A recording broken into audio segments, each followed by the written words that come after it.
congratulations on your title as Miss Wheelchair Ohio 2022. Thank you so much. I'm really excited. Yeah, tell me about the decision to, do they call it a pageant? Tell me about the decision to participate in this pageant. So it's not necessarily a pageant. It's more along the lines as an advocate.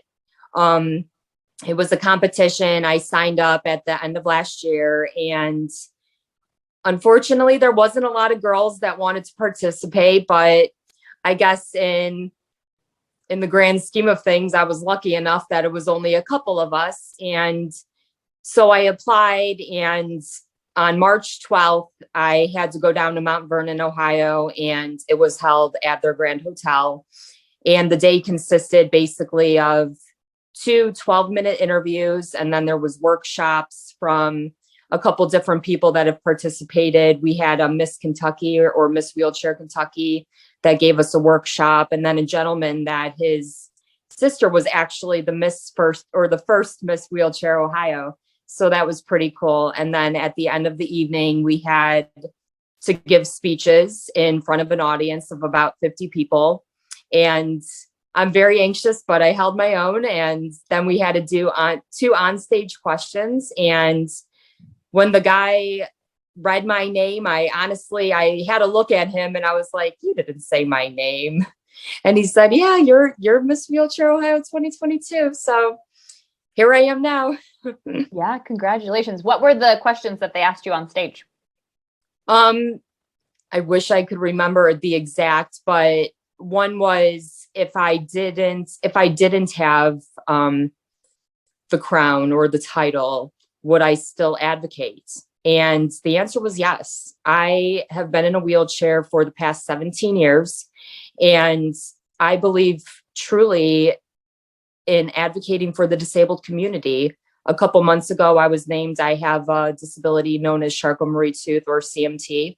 A couple months ago, I was named as a CMT ambassador. And with being that ambassador, I've got to meet several other individuals with my disability.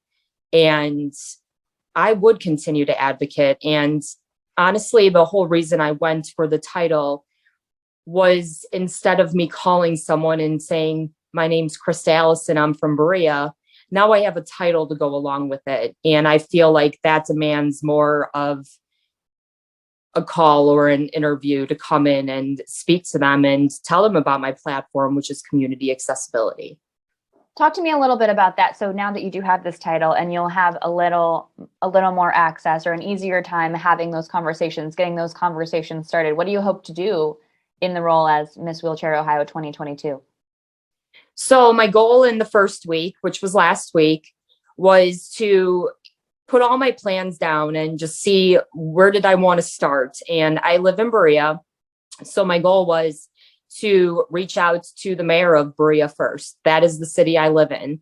And I actually went and attended a meeting with him last Friday, and he went over plans and future goals that he has for the community. And he was really appreciative because I gave him some insights that an able-bodied person normally wouldn't look at.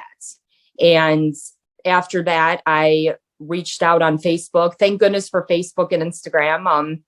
Reached out to several people and just threw my name out there and told them what my platform was and what my goal was. And I have several meetings coming up, and just meeting with groups of individuals, meeting with mayors of surrounding cities, and then branching out. I am a representative of the entire state.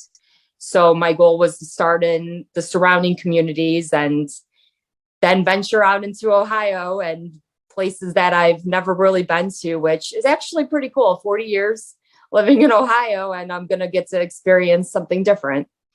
There's definitely a lot of Ohio to experience and enjoy. And of course, a lot of things, as you mentioned, that people probably don't think about when it comes to access to those things. Can you just give me any kind of an example of something that might not be apparent to someone else that is a barrier for someone who has to get around in a wheelchair?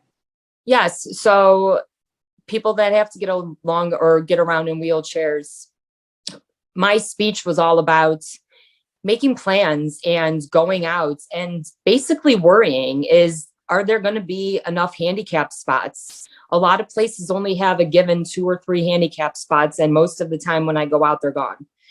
And if there is a handicap spot, is there a ramp to get into the facility? Am I going to have to ask for someone to get me up a little step? Is the doorway going to be enough room? Is it a grandfathered establishment, which means they don't have to adhere to ADA compliancy and they can keep everything the way that it's always been? Having bathrooms that are accessible, easy to get into, having handles in a stall, having enough room to move around, or basically having to ask for assistance for little things that able-bodied people don't really think about because you're just able to do it.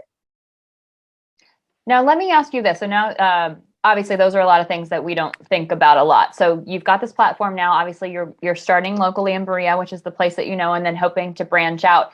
Is there a Ms. Wheelchair USA or a Ms. Wheelchair America to go on to next? There is. That's actually, so the nationals are going to be held in Grand Rapids, Michigan in August, and I will compete against all the states in the United States. I'm really excited, which that's another reason I wanted to hit the ground running and to start putting my name out there and meeting with as many people as I could. Because when I do attend in August, I want to show them that I meant business when I took this title over. I really have a passion for this and I really have goals set, and I want to see a lot of my ideas come into fruition. I met with the Strongsville director of Parks and Recreation yesterday, along with one of the councilmen, and they actually have an inclusive playground that they have plans that are in the works. And they asked me all my ideas. They showed me the plans. They said, is there anything that basically I saw that they needed to change or needed to modify? And now, until the playground's established, they're going to have me working with the building department, working with the planning department. And so I'm hoping by the time the nationals come around, I'll have something that I can show. I want boards, I want pictures. I just want to show them that when I took the title over, my platform, which I hold near and dear to my heart, I really mean I want to see it go through. How did those plans look to you, by the way, in Strongsville? Was there anything that maybe needed a little bit of tweaking that they hadn't noticed that you were able to help them pick up on? Well, actually, the plans are phenomenal. I have to say that. And they don't have anyone like me on the committee. So in my eyes, it was kind of great to see, even though they did not have someone in a wheelchair in their group, they do have a lot of things, but I was able to add input into a couple things because disability is not always shown in a wheelchair. There's autism, there's different things that are basically we can't see. And so I did pinpoint some things like with people with autism, like the spectrum, the colored lights and flashy things on different equipment throughout the playground. I did mention that. I was able to mention silly thing, nothing to do with the playground, but they were talking about having restroom facilities. And I know a lot of times when you go to parks and you go to things in the Metro Park, there's not really handicapped accessible restrooms, and makes it kind of difficult for people in my situation to be able to go out and enjoy themselves and then having to worry if they're going to have to go to the bathroom, however long they're going to be there. So I was able to point out, make sure you have some restrooms, make sure you have big enough stalls that these people aren't going to require assistance. Also, for those who are being taken care of and have caregivers, not just children, like we have baby changing tables. But what about the adults that can't fit on a baby changing table, that they actually need assistance from somebody else? Are you going to have tables that people are going to be able to assist these people? So with my ideas and everything, they want me now until everything starts to get built, which they said is hopefully next spring.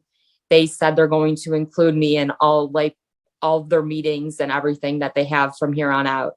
It sounds like you will certainly be very, very busy. Talk to me about the moment, though, when you were there, when you were on the stage. I know you said you were a bit in disbelief about hearing your name called. Talk to me about the moment when you found out you were crowned Ms. Wheelchair Ohio 2022. Well, I had to hold it in. I almost started crying, but they asked me to talk a little bit after I was named. And obviously, I thank the judges because I was with them all day. And